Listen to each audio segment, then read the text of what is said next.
Hello. Okay, so welcome back. We have Allie here, Allie Horner from AdventureKnocks.com, and Brittany Novak-Kimmel, who has her own site. What's your new site title? It's BrittanyKimmel.com, Okay, and it's all about the fun of human design. that's awesome. So, today, for those of you who aren't super familiar with me, I do a type of intuitive coaching and consulting, and I do intuitive development with people.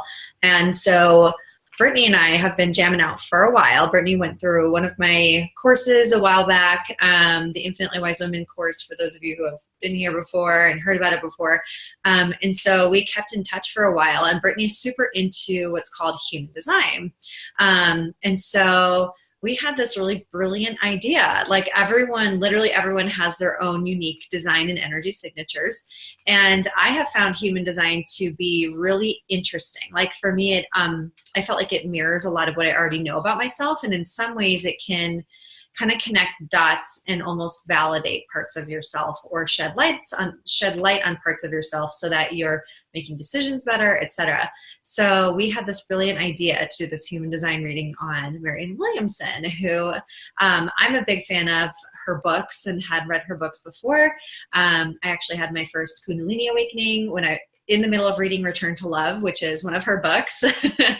So for those of you who know what that is. And I've also read The Law of Divine Compensation, which she also wrote, and I've listened to some of her lectures and stuff. So, and I'm also very familiar with Gabby Bernstein, who talks up Marianne Williamson like crazy. So we thought it would be really interesting to take a look at this woman who is so much of a different type of presidential candidate, and just look at her human design and see what kind of makes her different in terms of that presidency or her other work. So Brittany, for those people who don't know what human design is, would you mind giving like a quick little snapshot of what is human design? Why should we care? How is it helpful to us? Just because I think a lot of people who watch this are going to look at this chart and be like, well, what is that? So Brittany is so fluent in human design. She also is very intuitive, so she can pick up on additional information and display it in a way that works, that most people can connect to. So do you want to give us some insight? Yeah. So human design essentially is basically a way to show up as yourself. We've got kind of subconscious aspects of ourself and conscious aspects of ourself. And it's a way to basically be yourself in the world. And it's kind of a decision-making tool as well, like how to make decisions, how to show up as you.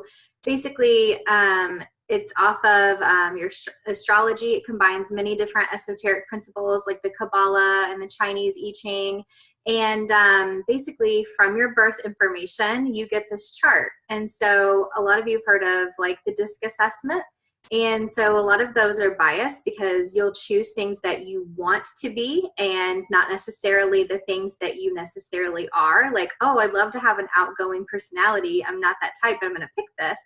And so it really changes. And so with human design, basically you have different energy centers, as you can see on the chart there, and it's basically how you show up consistently in the world, how to make decisions that are going to be and allow for the least resistance, and then also where you take in energy, where you pull energy in from, where you're meant to be wise about the world and learn about the world.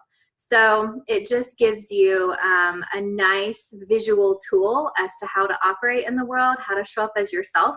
And when you start showing up as yourself, that's who you were designed to be. That's what the world needs. You don't need to change yourself. You don't need to fix yourself. You don't need to find yourself.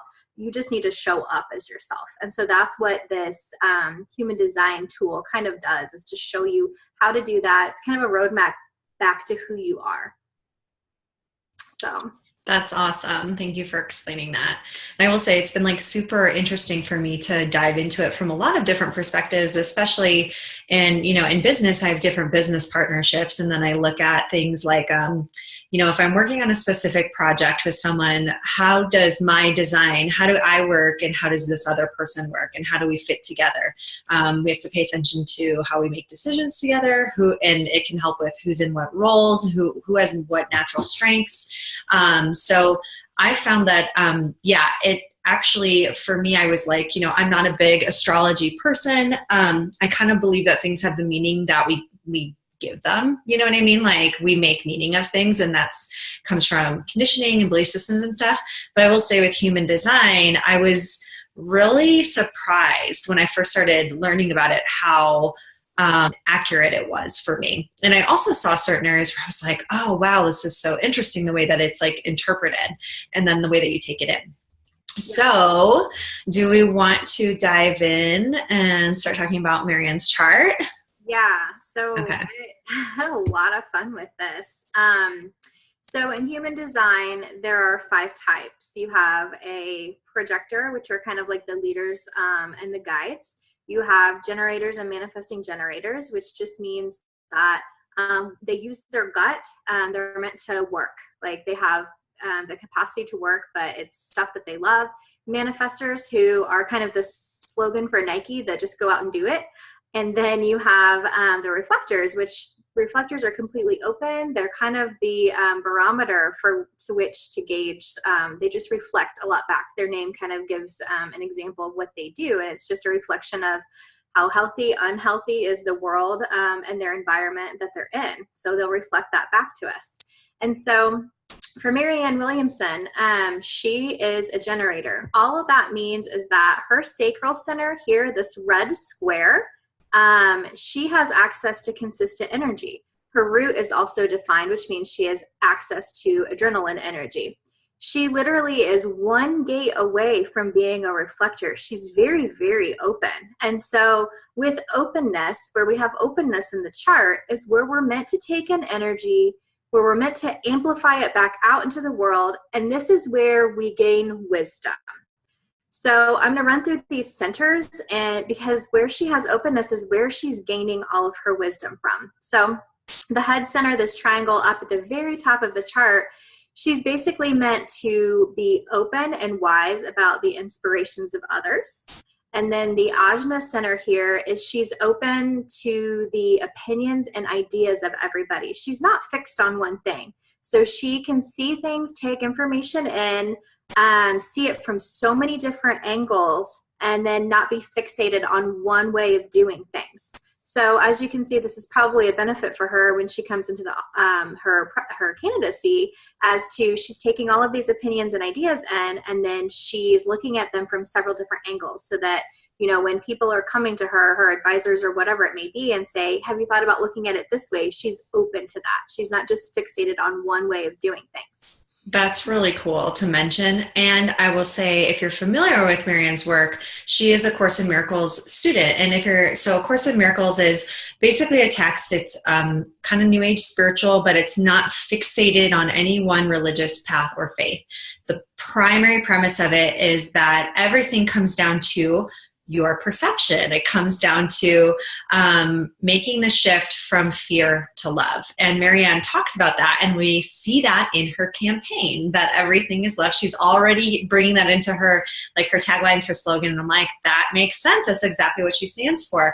So when you're talking about her open head centers, I'm like, this makes sense. If you can see things from literally every angle possible, you're probably able to tune into, okay, that's an interesting concept, and see it with complete open-heartedness and open-mindedness, which means a universally loving capacity is there. So if you're not fixed in your own belief systems, you might have greater self-awareness, and that self-awareness might boil down to one concept, common denominator thing, which is everything is about the way that you perceive it. So this doesn't surprise me that much that you're talking about her design being so open that way. Yeah. Open-minded. Yes. Yes. Open-minded is a great way to put it. And so Moving down her chart, the next square that you're going to see is the throat center. And so the throat center is that she's meant to be wise about communication and amplify communication. So having an open throat, a lot of people look at that as a detriment, and really you can take in and amplify the communication energy. So when she's with large crowds of people, which she is going to be campaigning, her voice is going to be heard. As we move down to the identity center, the triangle in the middle of the chart here, where she takes in energy and where she becomes wise is the self-worth, the love and direction of everyone. So she's taking that in from everyone that she meets, the love and the direction that she wants to go. She's going to become wise about that for herself and wise about that for all of humanity. What direction and what capacity of love do I want to amplify and transmit out into the world? She also has an open splenic center. So she's going to be very wise about intuition. She's going to be wise about timing of things. She's going to be wise about the fears of the collective. So she's going to be taking in that information and basically, okay, what do I do with it now? There's a lot of wisdom that comes with an open spleen. Jumping across to the open emotional center. So emotion is where we keep passion, where we keep our desires, where we keep our feelings. And so she's going to be wise about the emotions of the collective too. And she's basically she's an empath. She's going to be taking in the emotions of others. She's going to be feeling those. And I'll get into that because it's really, really obvious in her gaits, like what she's meant to be doing when she's taking in all of the emotions of the people that she's around. She's designed for change. She's designed to transmute negative emotions. She's designed to take those into the most highest frequency of love. And then I'm going to wrap up with this open heart center here. And this is where egoism and your self-worth is. So she's going to be feeling other people's egos, other people's self-worth. And then she's going to basically take that in, amplify it out. And so she's going to be showing everybody, those who have a really healthy heart center, ego gets dropped. She feels other people's ego and she recognizes that. So if somebody comes at her with either a competitive nature or say another person who's campaigning, she's going to take that in and she's going to recognize that it's coming from ego, and then she's going to drop it, which I think is quite beautiful when this is in its highest expression. It's all about the love. So that's super cool. And I love, if you don't mind, if we focus on the throat center as well. Yeah. And combining that with everything else that you're saying, how she takes it in and reflects it. It makes sense to me, again, that she focuses on A Course in Miracles because of all of the things that, like, A Course in Miracles is this lengthy freaking text, right? Like this channel text. But if you read that thing, it always literally is talking about fear being an illusion. So the ego, and it talks about the ego mind, right? So it also talks about all of the emotions that feel fearful. And then it actually takes you through mental processes to shift from fear to love. So it makes sense that she would be a constant transmuter and reflector in a lot of these areas, or very open and able to reflect that. When you read her books, so Open Throat Center, like, she is able to bring in information very wisely. It's very well articulated. It's succinct. It's written literally for the everyday person. That's why she calls herself like a modern day course teacher. The Course in Miracles, for example, is for a lot of people, they're like, I can't connect with what this is. I get it. It feels good, but I don't understand it. She is very articulate and very well spoken, and she's not, and you can tell she's intelligent and wise in the way that she is talking about things and looking at things. She talks about the prison system in her books and like a lot of different governmental things. She talks about wealth and money. She talks about poverty. She talks about work and business, but she talks about it in this way that literally anyone could connect with and understand. It's simple and yet it's intelligent. So it's really interesting. And it's been interesting, like when I watched her announcement speech, I was like, oh my God, whoa, like I was really watching her tune into the passion of the whole crowd that was there. I haven't seen her speak or heard her speak that way before. So I was like, whoa, this is like really, she really picked up that energy and just like blew it through the roof in a really powerful way. So, but when I've heard her on podcasts, she's very soft-spoken and gentle, and you feel like you could walk up to her and just tell her your whole life story and fall into her arms and she would get it. But she wouldn't hold you into that like, oh, there, you poor thing. She wouldn't do that. She would give you her wisdom and have you pull yourself back up, but she would also honor where you are. Like, so it's really, really interesting to see that reflected in a lot of what you're saying about her ability to tune in intuitively and emotionally, intellectually, and how she would be able to like see that ego and just like let it go, so I'm curious to see, with the other candidates, what she does with the campaigning and stuff like that.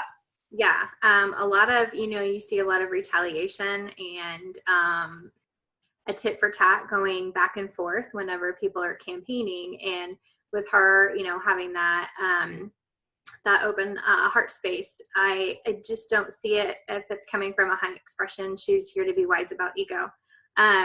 She has a lot of things. I know you were speaking about the throat earlier. And so I wanted to concentrate because she has one gate coming off of her throat, and that's gate 33. Well, gate 33 is the gate of the storyteller. And the story that she's meant to tell is basically the wisdom to know what needs to be released, what needs to be forgiven, and then what needs to be forgotten.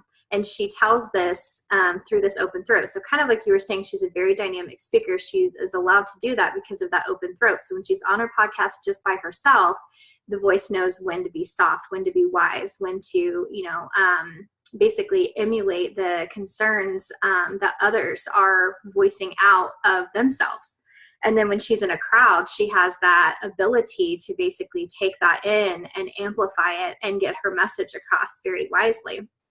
So the 33, this is in her Mercury. So I'm not surprised. Mercury is all about communication.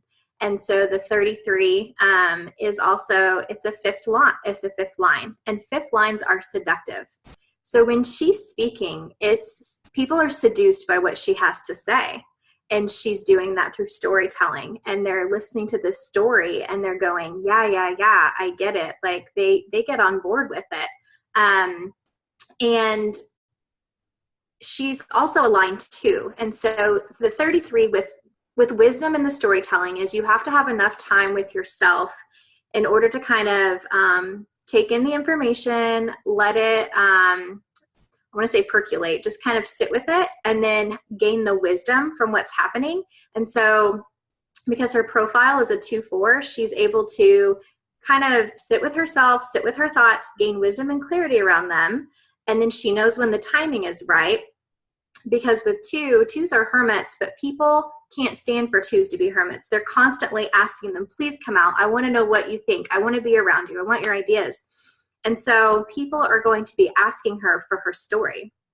And so with her announcing her, excuse me, her campaign, she went into this according to her design. As a generator, you have things to respond to. What happened was someone told her, you would be a really good candidate for the presidency. And her gut response was, I think I would be. And so what I want to concentrate on is the sacral and the root center just for a bit, because that's the only channel that she has. This is the channel of basically a beginning and an end, and it's the channel of cycles. And these are big cycles in life. So these are like 5 to 7 years, right? And if you think about the term of presidency, it can be a 4-year term. So this is a cycle for her. And when generators enter into something that they feel passionate about, something that they are like, their sacral is like on fire, like, yes, I want to do this. What happens here is this energy and this drive to get it done. Like it's this cycle that she's going to be constantly having this energy from. I always not laugh, but you see the pictures of the presidents where it's like their beginning of their term and the end of their term, and they look so like, yay, yay, yay, I'm here to do good. And then at the end of the term, they're like, oh my God, they're haggard. Yeah, and their hair goes gray. Their hair goes gray. Yeah. They have the wrinkles. They look totally different. Yeah. And so what's really cool for her is that she's designed to have the energy to do this. Her sacral got turned on and said, yes, I feel like I'm here to be the voice of change. When it's committed into correctly, basically this is the energy of being unstoppable. It's going to bring all the resources that she needs. It's going to bring the circumstances that she needs, the people that she needs, the places that she needs in order to see this cycle from beginning, middle, and end to completion. That's really cool. I was wondering if you were going to explain that, because that's the only complete, when you say it's a channel, you mean those lines that are red, black, and white, right? So that is the only one where it's complete black and red, or like it's completed connecting two centers. I was noticing that. I was like, she has nothing else that's completed where it's completely filled in with black or red. So that's really, really interesting. I don't think I've seen that before in a chart either. I've never seen a reflector chart, so that's really interesting. If she had the 42 missing or the 53 missing, she would be a reflector. Got it. Okay. That's the only channel that is making her a generator. So she's taking in so much energy, but yet she has the energy to be able to get this thing done. So it's really cool to see. It's really neat because when you were talking about the cycles, I was like, you know what? I think, when I've looked back at her career and stuff like that, and I don't know actually a lot about her outside of just the books and what I've heard from Gabby Bernstein and other people that are familiar with Marianne is, I don't actually know a ton about her. I just know what I've read about her and been told about her, but it sounds like she has this amazing energy to start a project and finish it. She's written many books. She's been speaking for a very long time. She actually used to feel so passionate about her coursework and her teaching. She actually did it completely for free for a long time. So that kind of makes sense with what you're talking about, with having that fiery, that energy, that passion, that like willpower of like, I just know that I'm meant to do this and I'm bringing it through me like completely all the time. So she actually did, a lot of her workshops and stuff were free for a long time. And her book, she talks about when she was writing Return to Love, how she didn't even need this, like, oh, this is monetarily going to boost sales and yada, yada, yada. The book literally she felt compelled to write it. And she felt like, money will come later. I don't know how, but this book is not here for the money. It's here because it needs to be written and I'm ready to write it. So she was able to completely follow it through that way without having an attachment to there having to be money coming from it or something like that. Like a lot of people when they're writing books, especially in the entrepreneurial space, are like, I want to make New York Times bestseller lists and I want to have a huge book launch and make all this money. It's like, you really think you're going to make money from book sales? Like, that's not how that works. Some people can, but it's like, come on. And so like they get really attached to that or a specific outcome, right? She was just like, this just has to come through me, right? So I think that that's really, really neat when you're talking about the cycles. Also, she's run for office before, but I think it was a state or a local office. I don't remember which one. And it didn't follow through, but she had the meaning she didn't get elected, but she had the energy to go for it. I remember her talking about that. And so what you're saying is like totally true where I remember hearing her on Lewis Howes' podcast and she was talking about that story coming out and she had to pull back, sit with it, sit with the experience and then design like, what story am I telling myself about this? What wisdom did I gain from this experience? So when she announced she's running for president, I was like, of course she is. Like, you know what I mean? She's coming at it from wisdom now because she's gone through the experience already and followed through, learned from it, and now has, that story is informing her and she's able to carry it forward to inform her next running. So it's really interesting. Yeah. So kind of building on that, what you were talking about doing those free trainings. So if you can see this diamond in the middle of the chart here, she only has 2 gates coming off of it. One is the gate of self-expression, and that's the gate 1 right here at the top, that red line that's coming out of that 1 center there. This is an energy that like wakes you up in the middle of the night. This is an energy that wants to make a contribution. This is an energy that the timing is kind of in this energy.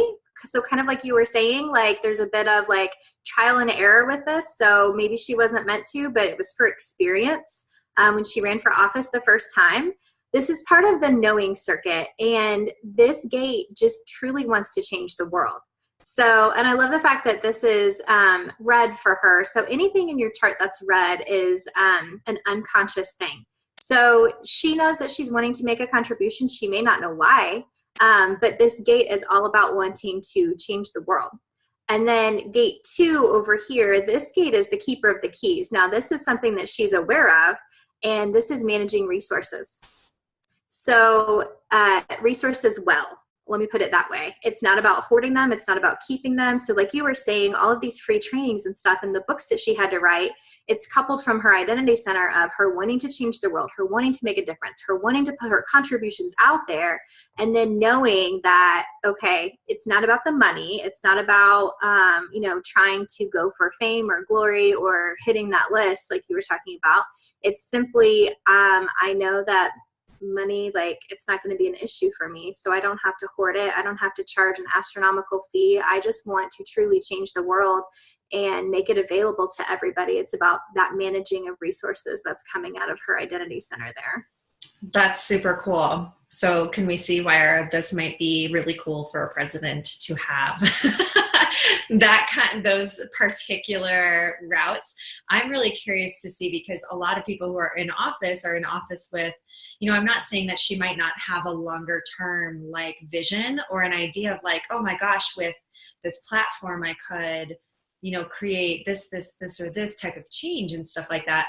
But when you look at her work and stuff like that, I mean, even the fact that she wrote a book called The Law of Divine Compensation, which is all about how money is supposed to flow. We're not meant to hoard it.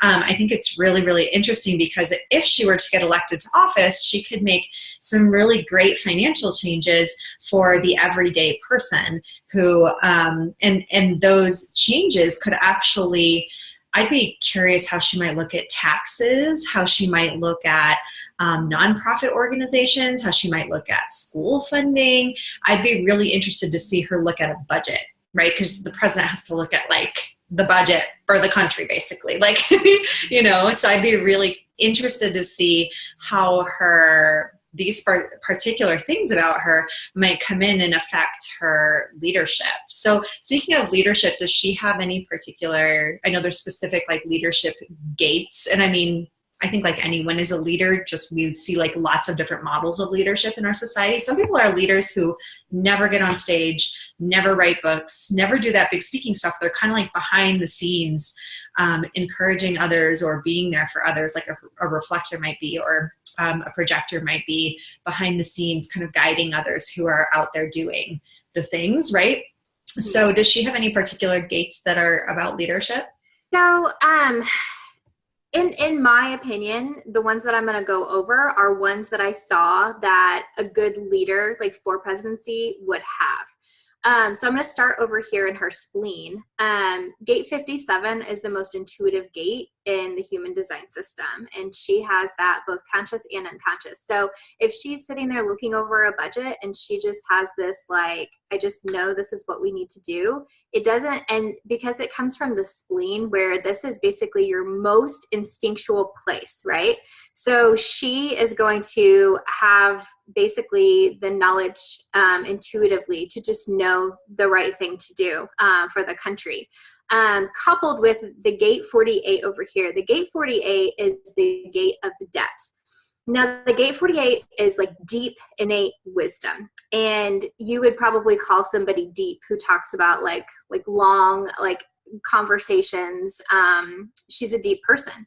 And so basically sharing her wisdom is refreshing for her. So she doesn't get burnt out on, these are all of my ideas on what we have to do. When people come to her and ask for her opinion on it, they do it because they know that she's a deep person. She's going to have the information. She's going to have the answers. She's going to be intuitive about it. But she's also going to dig deep and have a really deep meaning as to why she's doing something versus, I'm your leader, listen to me because. So, Yeah, that's super cool. yeah. And so the gate 48, she's a line 2. And so line 2s, people are going to come to her. People seek this information out of you. They're trying to draw it out of you. So she's a deep person and people want to know what she has to say because she's a line 2. So I really liked that when I was going over her chart. And then, do you mind if I chime in real quick? No, absolutely. So 57. So for those of you who aren't super like aware of, Human Design has a sister school of thinking, which is done by Richard Rudd, and it's called the Gene Keys. The Gene Keys, I won't get into detail about what that all is. You can look it up and kind of Google it. He has a great website put together that's very articulate, will explain it really well. So each of these gates corresponds to individual gene keys as well. So 57 corresponds to Gene Key 57, which is about intuition and clarity. So I found it really interesting that she has that one. That's actually in my gene keys. Everyone has all of the gene keys, just like we all have all of the gates. It's just like what's really active for each person, right? So what you might see expressed with each person, or the way that energy works for those gene keys, or those particular gates, right? So that particular one is all about intuition and clarity. So what Brittany's saying kind of makes sense, because that someone could come to her and bring her,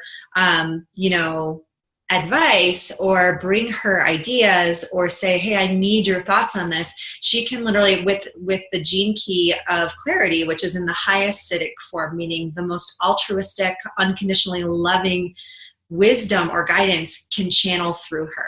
So meaning that she can hear the voice of love or God or whatever you want to hear it very, very clearly. So she can very clearly tune into, and this makes sense with the Course in Miracles work again, what is the highest and best that needs to be interpreted and then delivered here. Like she has a really, really strong, it actually corresponds, for those of you who are a little more into spirituality, it corresponds very tightly to clairaudience, which is the ability to literally hear love in all things, in all beings. And some people might say, I hear guides, I hear God, I hear my intuition speaking like a voice outside of my head.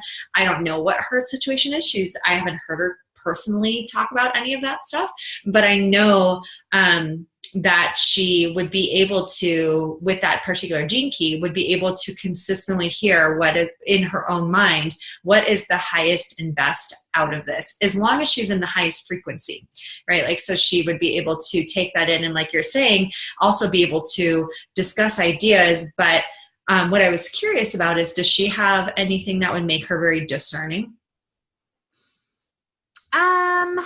Let me see here. You know how some people like have all of the ideas, they get all of the information and they're like, oh my God. And then they like don't know which ball to run with right now. She seems more discerning to me. Like, how is she able to follow through if she doesn't have discernment, you know? Right. So, okay. So here is gate 4 that we have coming out of her ajna.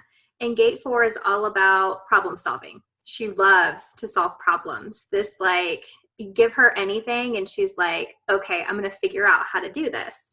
And if you can see gate 4, these red blocks on either side, it falls into her Pluto. And so Pluto is all about truth and transformation.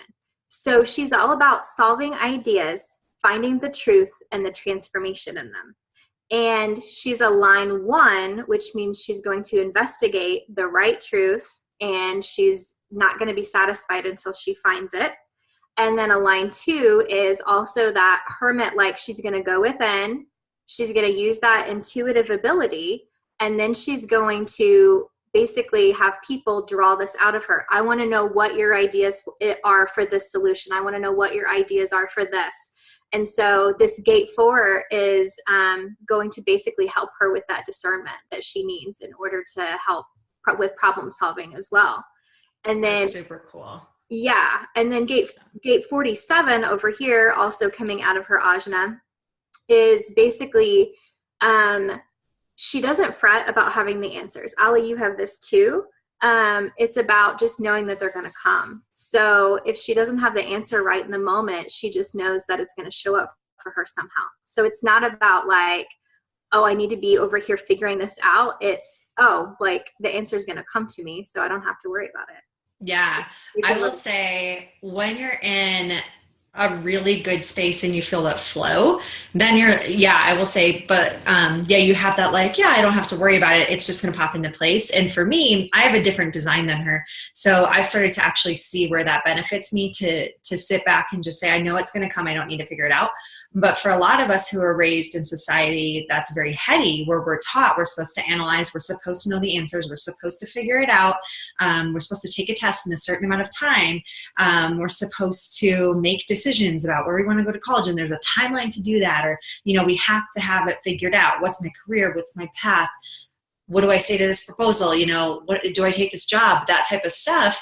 When we're in a place of control, right, or fear, so this makes sense for her, like too, the shift from fear to love. When we're in a fearful place, someone with that gate might hyper focus into a shadow state of, I got to figure this out. I got to have the answer. I got to get it, right? I got to get it figured out. And I know for me, I still do that, even though I have this really prominently in my gene keys or in my human design as well.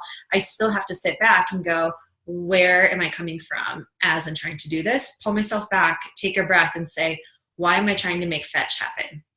Fetch is not going to happen. If I just lean back, I can kind of just realize that answer is going to come. So for someone like Marianne, it doesn't surprise me that she studies something like A Course in Miracles that works with your mind and helps you clarify as far as your mindset of how do I look at things and how do I come from clear perception and make decisions in a way that is supportive of me and my energy, because you would lose, I don't know if anyone out there has ever tried to figure something out or make something happen when it's not happening. It's very depleting. It's very draining. It makes you stressed. It makes you sick. It makes you sad, right?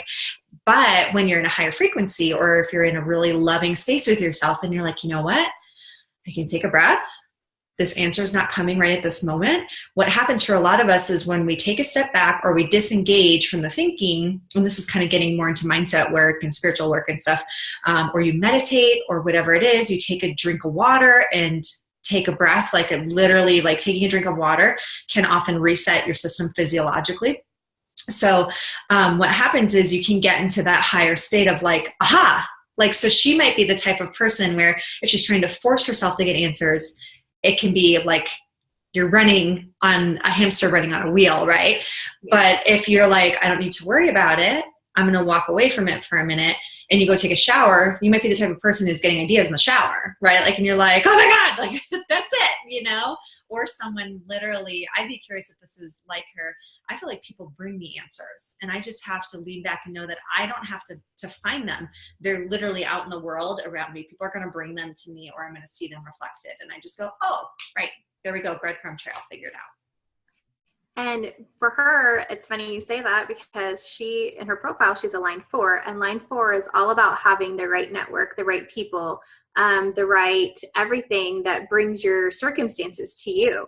So by her being a line 4, basically she has all of the things that she needs through her network of anybody. So the ideas portion is, you're right, someone may come to her with the idea. She doesn't necessarily need to figure it out, because she's surrounded by a network of people that are, in her highest good, that could bring her answers. So like you said, it could be a trap, spinning on the hamster wheel, I have to figure this out. Or, if you're using it in your highest expression, it's, I don't have to figure this out. I know that the answer is going to come when it comes, and it's going to be okay. So we're never meant to use the head and ajna for decision making. The sacral is the most powerful motor to the body. Do you see how far away the head and the sacral are from each other? And can you see how your intuition, your emotions, what feels good to you, they're all, your heart, they're all surrounding the sacral. The mind is nowhere near the sacral. You're never meant to figure things out with your head. So that's really neat. Physiologically, you, I don't know if a lot of people know this, but they think we're supposed to be heady and figure it out, head down, brain down, right?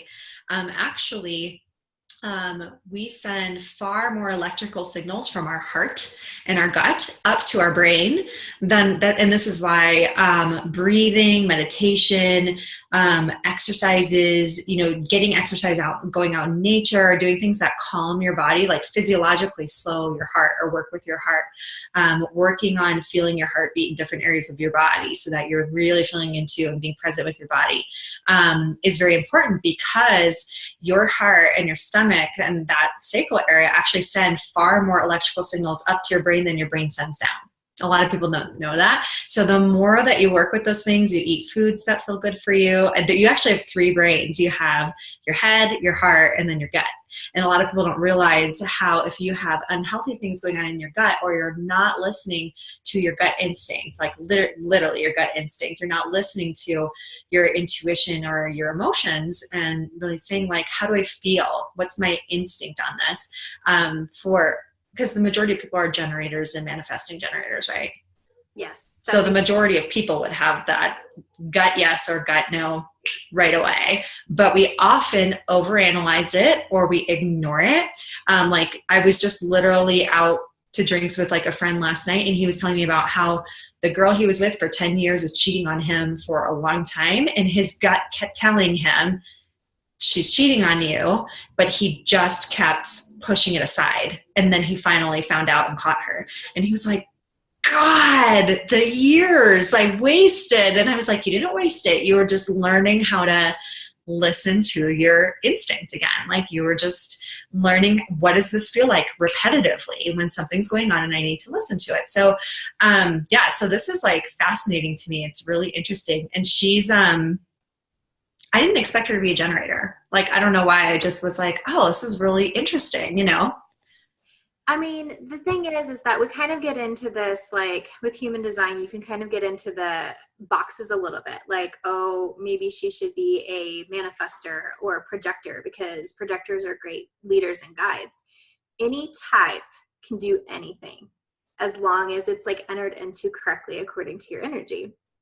So the fact that, like I said, probably somebody came up to her and was like, hey, like, you should run for presidency. Projectors can be presidential candidates, but you think about their schedule. I think a lot of projectors, and I haven't done the research on this, I think it'd be cool to look back and see what type each president was, and to kind of have that before and after glimpse of, what they look like. Projectors are great guides, but they need a lot of downtime. Their energy just is not sustainable. In fact, when they take energy in and they're amplifying it all the time, they just get to the point where they don't know when enough's enough, and they just fry their circuits, and then they get sick, or like they get to the end of their presidency and they're like, I need about 10 years off.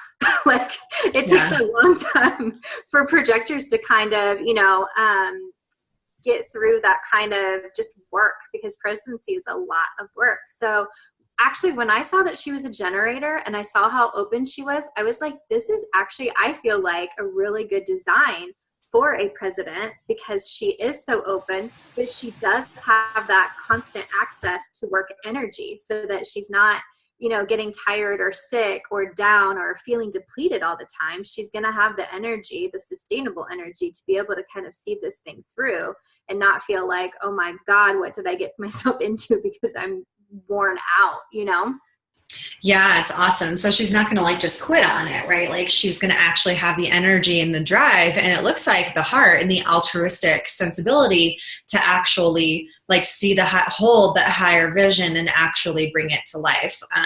So that's super, super cool. And I will say the whole projector thing is super interesting. I'm not a projector, but I attract projectors like crazy. A lot of them try to be entrepreneurs, and it's not that they can't be entrepreneurs, but they work completely against their design. And I watch people consistently come to me because they are completely burned out. That's why my business is about helping people not just build business. Like, I'm like, I don't care about your business, quite frankly. I care that you're having a happy, fulfilling life, that you're energetically feeling good, that you are wildly excited when you get up every day. And if you are burning yourself out, if you're burning the candle from both ends and you're a projector and you keep trying to do that, or you don't realize what happened. Like, one of my friends just went to Tony Robbins, and she's a projector, and she came back and she was like, I'm ready to go. Yeah. And I was like, I'm going to go ahead and be a good friend and not tap into that or give you more of my sacral motor energy. I'm gonna relax and let you kind of move through this, because she's just amplifying it out. I was like, she's gonna come back in a couple of days and be like, I'm so tired. I need like a week off from everything. Yeah. So yeah, this is super cool. It was super fascinating to me. Is there anything else you see that you're like, ooh, I really want to talk about that? Yeah. So the last thing that I really saw was her North Node, because now I think she's 52. She's entered that North Node, and the North Node is the direction that kind of around 50 that you are projected into. So South Node is kind of like things that lead up to like your middle age. And then once you're kind of around that 50 mark, North Node is where you're headed from here on out. Okay. So for her North Node, in her unconscious North Node, it's gate 30. And so I really wanted to touch on this because she's got a lot of emotional ties to this. These are emotional energies. And so gate 30 is the gate of desire. And so the gate of desire is the emotional energy to push. It's this deep desire to push for change.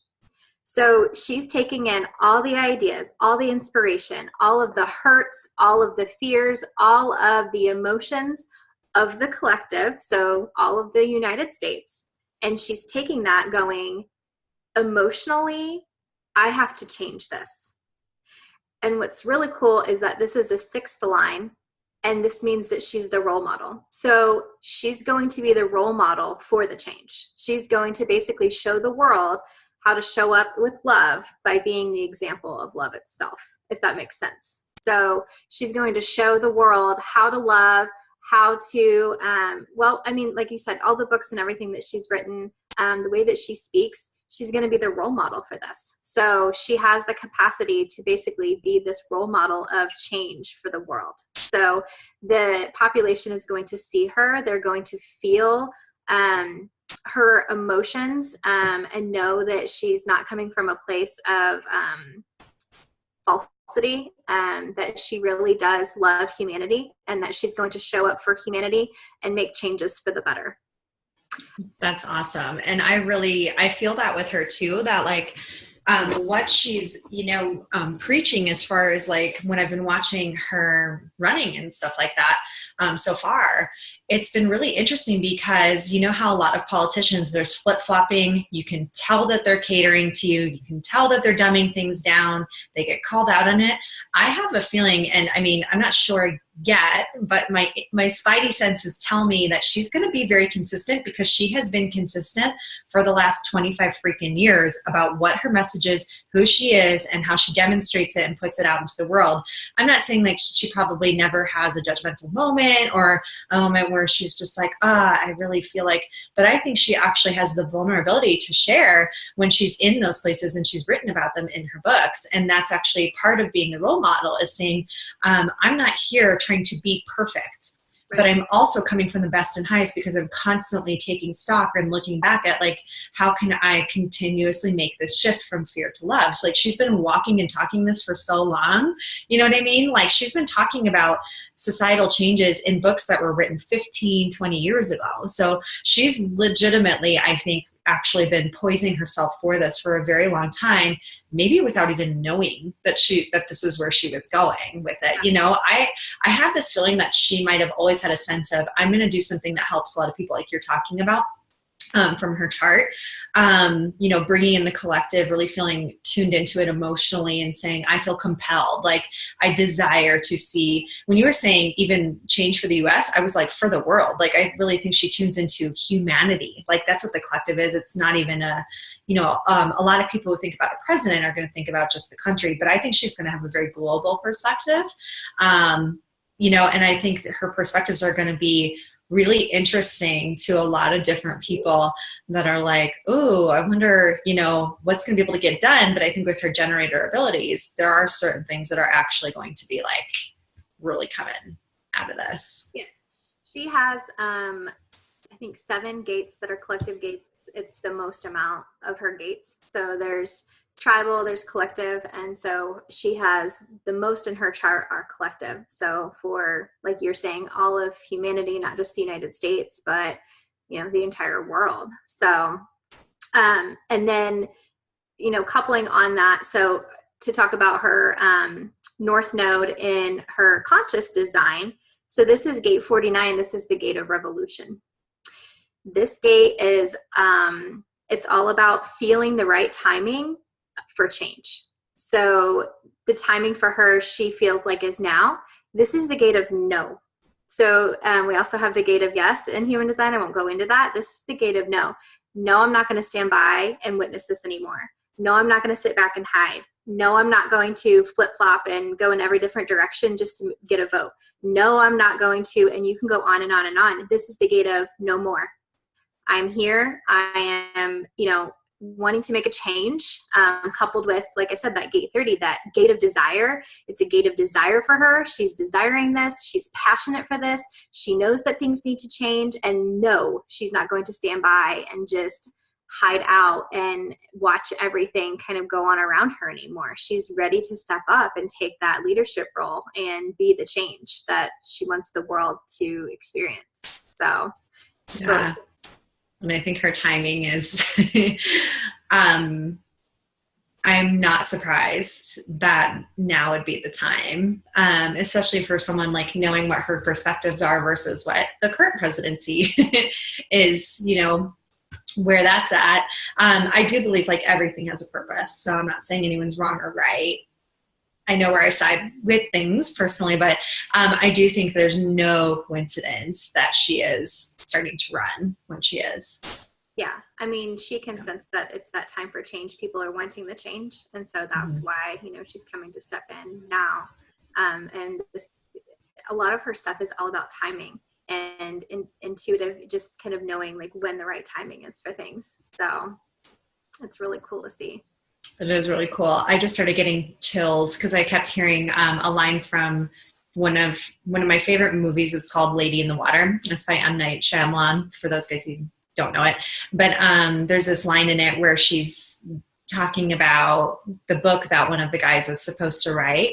And she keeps saying it'll be the seeds of change. And I just kept hearing that, and I'm getting chills like all over my body. Like those seeds are being planted. So whether or not, and this is something I've thought about a lot, whether or not she actually becomes president, I do have a feeling that the platform and the message that she's carrying, the role model that she's being as a woman running for presidency, the shift from fear to love, this collective healing type of perspective of everyone being intertwined with each other, that we all are powerful in our perception and our ability to choose, how am I acting? How am I thinking? How am I feeling? How am I working?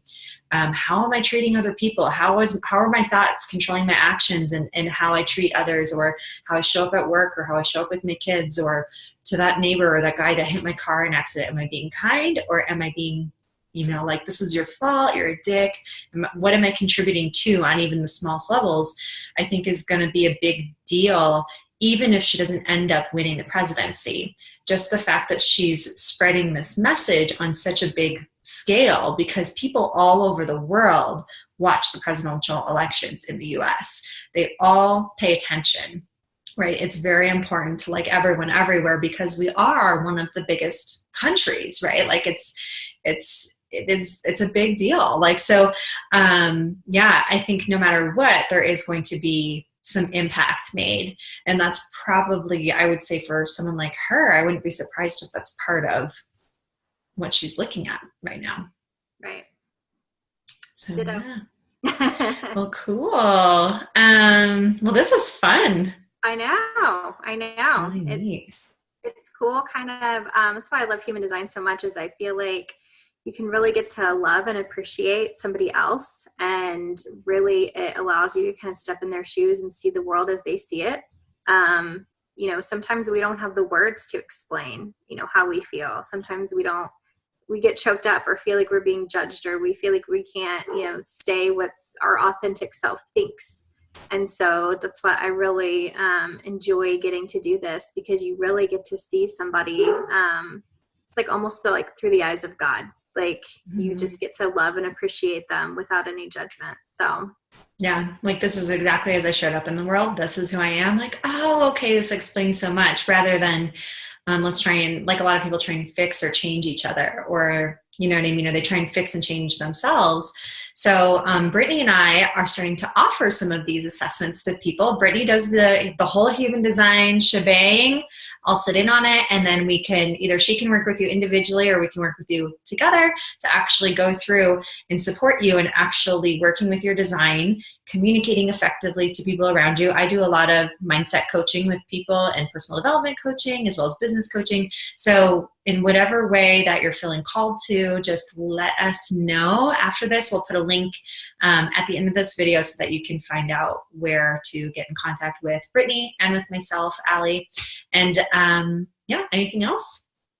No, I just think to couple on what you said, with your coaching, a lot of people are, learn different. So whether you're visual or, auditory or see and do, like this gives you the touch, taste, smell, all the senses that, you need to kind of combine everything to integrate the information. And that's what I love so much is that, sometimes you can tell somebody, coach them through things. And then sometimes it's like visually, it's nice to see. So to have both aspects, I think are really a benefit to be able to have, just to be able to see it, to hear it, and to be able to integrate it and put it together. So I think that's really awesome. Yeah, it is. It's really cool. And it's, not everyone is looking at this stuff, but people love personality tests and all that type of stuff. Like we're constantly trying to understand ourselves and figure out like, how do I work? And then once I know how I work, how do I make that work out in the world in everyday situations in my job with other people? So actually understanding it and being aware is like kind of step one, but then actually saying, well, I would like to hold to my design and I'm going to continue to use my strategy, but then how do I communicate that to someone else who I've been not using this with, or not living this out, or not being my authentic self with for a very long time? Is that going to be jarring? So that's where kind of the coaching can come in, and where actually, like, Brittany does things where she works with partners and couples, and also we can work within group dynamics and stuff like that. Like I said, actually, like I have different business partnerships, and it's been super cool to actually see the charts compared between me and different partners that I work with, so that we understand who has what strengths, how does each person need information communicated, what do we have in common has been really fun for me, and then how does our energy work together, you know what I mean? So that's been really, really, really helpful. So if you guys are interested, let us know. Again, you can find me at adventureknox.com, and then Brittany, yours is BrittanyKimmel.com. Perfect. Okay, and we'll link that up afterwards. Well, thanks, Brittany. Yeah, thanks, Allie. This was so much fun. It was. Alrighty.